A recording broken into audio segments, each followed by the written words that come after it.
Hello everyone. सो बंधन bank के Q1 के रिज़ल्ट आ गए हैं एंड हम डिस्कस करेंगे कि रिज़ल्ट कैसा रहा बैंक का और आने वाला आउटलुक क्या हो सकता है इस बैंक के लिए और इसके स्टॉक के लिए। स्टार्ट करते हैं लोन बुक से।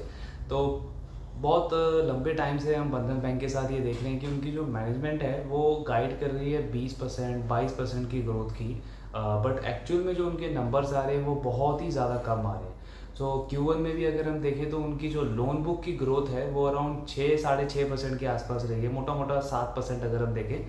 7% की लोन बुक ग्रोथ रही है उनकी ऑन अ YoY बेसिस। बहुत ही कम ग्रोथ है ये, बिकॉज अभी हम देख रहे हैं कि पूरी बैंकिंग इंडस्ट्री में इंक्लूडिंग NBFC जिस तरीके की क्रेडिट डिमांड है, जिस तरीके की लोन की डिमांड है लोगों में, वो बहुत ही ज़्यादा डिमांड है। एंड छोटी से छोटी NBFC या बड़ी से बड़ी बैंक भी जो हैं, इवन SBI जैसे बैंक भी हैं जिनका 30-40 लाख करोड़ का पूरा लोन बुक है, वो भी 15% के 14% के आसपास की अपनी ग्रोथ नंबर दे रहे हैं कंटिन्यूसली पिछले कई सारे क्वार्टर से। बट बंधन बैंक इस मामले में बहुत ज़्यादा लैग कर रहा है, और क्योंकि बेस भी छोटा है और उसके बावजूद ग्रोथ जो है वो सिर्फ 7% की आ रही है। तो लोन बुक 7% की आई है इनकी।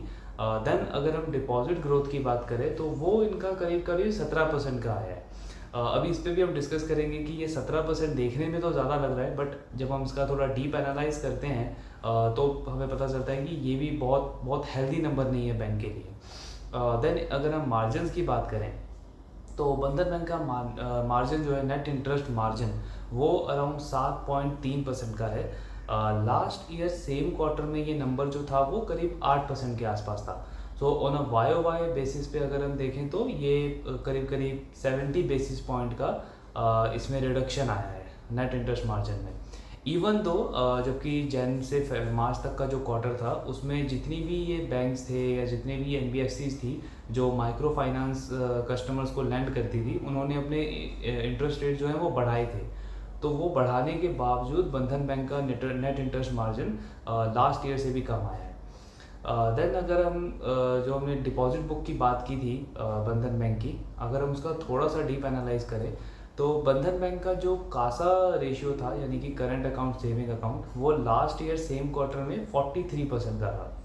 इस क्वार्टर में वो नंबर कम होकर के 36% आ गया। इससे हमें यह आइडिया लग रहा है कि बैंक ऑल्दो अपना डिपॉजिट बुक तो ग्रो कर रहा है, बट वो चीप डिपॉजिट नहीं है, वो सस्ते डिपॉजिट्स नहीं है, वो बल्कि डिपॉजिट्स हैं। लाइक जैसे कि आपके FD हो गए या RD हो गए, जहाँ पे बैंकों को बहुत ज़्यादा इंटरेस्ट रेट ऑफर करके कस्टमर से डिपॉजिट एक्वायर करना पड़ता है।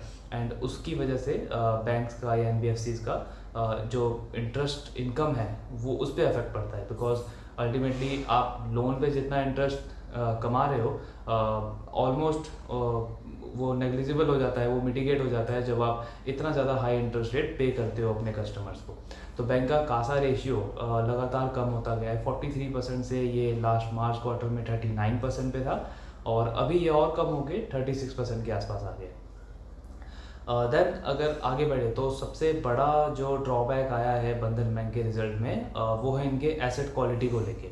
तो बंधन बैंक का जो GNPA नंबर है वो 4.9% था मार्च के क्वार्टर में।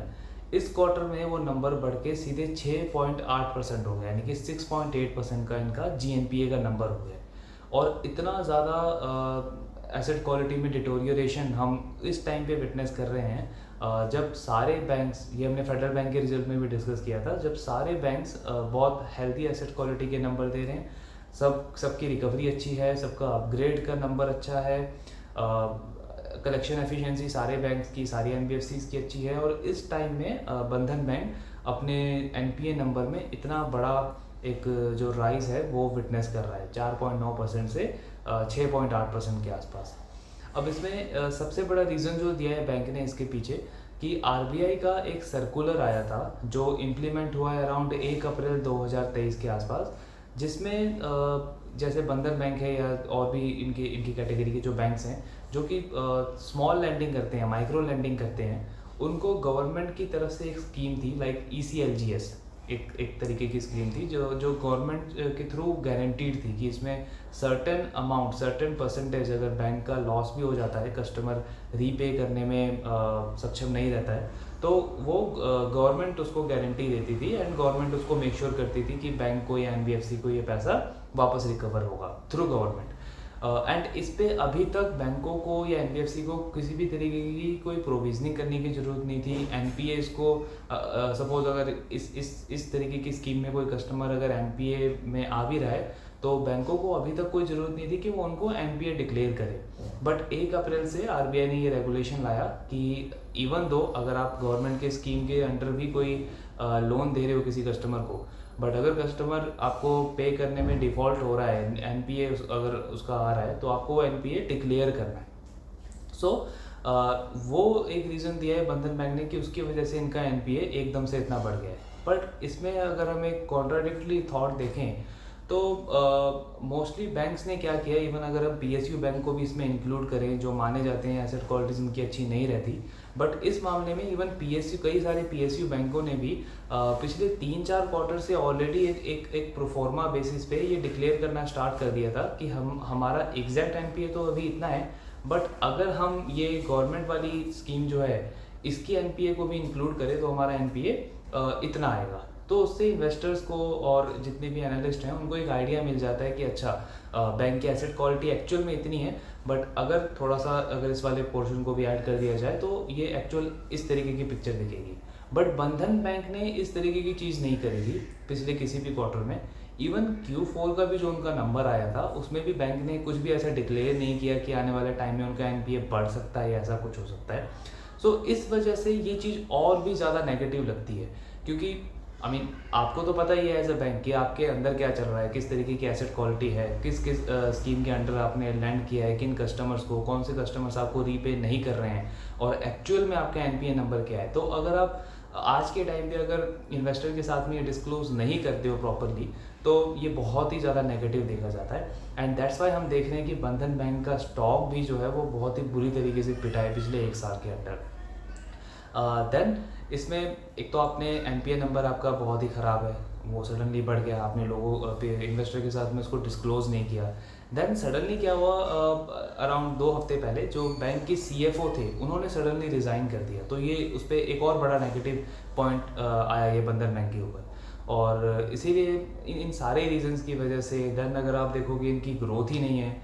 लोन बुक ग्रोथ सिर्फ 7% पे दे रहा है, डिपॉजिट बुक ग्रोथ अगर 17% कर भी रहा है तो उसमें उनको इंटरेस्ट रेट इतना ज़्यादा देना पड़ रहा है कस्टमर्स को, जिसमें मार्जिन उनके जो है वो कम होते जा रहे हैं।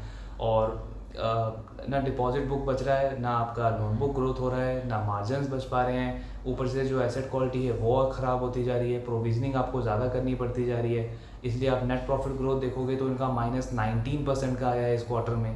प्री प्रोविजनिंग ऑपरेटिंग प्रॉफिट देखेंगे तो वो भी -15% का आया है। तो ना ही बैंक ऑपरेशनली बहुत अच्छा कर पा रहा है, ना ही बैंक की लैंडिंग कैपेसिटी जो एग्जीक्यूट होनी चाहिए वो नहीं हो पा रही है। मैनेजमेंट गाइड कर रही है 20-25%, एक्चुअल में हमें वो नंबर दिख रहा है अराउंड 6-7-8%। तो किसी भी तरीके से बैंक बहुत ही अच्छा तो नहीं परफॉर्म कर रहा है। हम कह सकते हैं कि लगातार ख़राब परफॉर्मेंस आ रही है बैंक की क्वार्टर ऑन क्वार्टर बेसिस पे। सो एंड अगर आप स्टॉक भी देखोगे तो ओवरऑल अगर बैंक निफ्टी हम देखें तो बैंक निफ्टी ने करीब 25-26% का रिटर्न दिया है पिछले 1 साल में। वीज़ा वीज़ बंधन बैंक के स्टॉक ने करीब -23% का रिटर्न दिया है, -23%। सो जब पूरा इंडेक्स पूरी इंडस्ट्री इतनी अच्छी परफॉर्म कर रही है, उसमें अगर कोई एक पर्टिकुलर स्टॉक इतना ख़राब परफॉर्म कर रहा है, one of the worst performer stock है, तो उसका रीज़न सबसे बड़ा यही है जो हमने अभी डिस्कस किया। ये सारे पॉइंट्स, ना ग्रोथ है, ना एसेट क्वालिटी है, ना मैनेजमेंट की रिलायबिलिटी है, तो ऑब्वियसली स्टॉक तो ऐसा ख़राब परफॉर्म करेगा ही।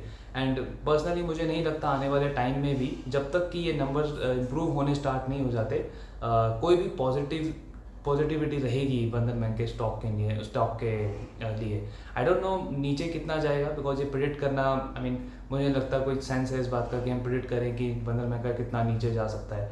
मेन बात ये है कि बिजनेस बहुत ख़राब परफॉर्म कर रहा है, बैंक की जो ऑपरेशनल एग्जीक्यूशन कैपेबिलिटी है वो बहुत ही ख़राब है, ग्रोथ बिल्कुल ही नहीं है, एसेट क्वालिटी ख़राब होती जा रही है। तो इससे हमें समझ आता है कि बिज़नेस तो अच्छा नहीं चल रहा है और स्टॉक बहुत अच्छा तो नहीं करने वाला, जैसा परफॉर्म अभी कर रहा है ऑलमोस्ट वैसा ही करता रहेगा। सो ये ओवरऑल एनालिसिस था बंधन बैंक के ऊपर। आने वाले वीडियो में हम डिस्कस करेंगे कि HDFC बैंक के नंबर कैसे रहे और बाकी के बैंक के नंबर कैसे रहे। सो आई होप आपको ये वीडियो अच्छा लगा होगा। Thank you.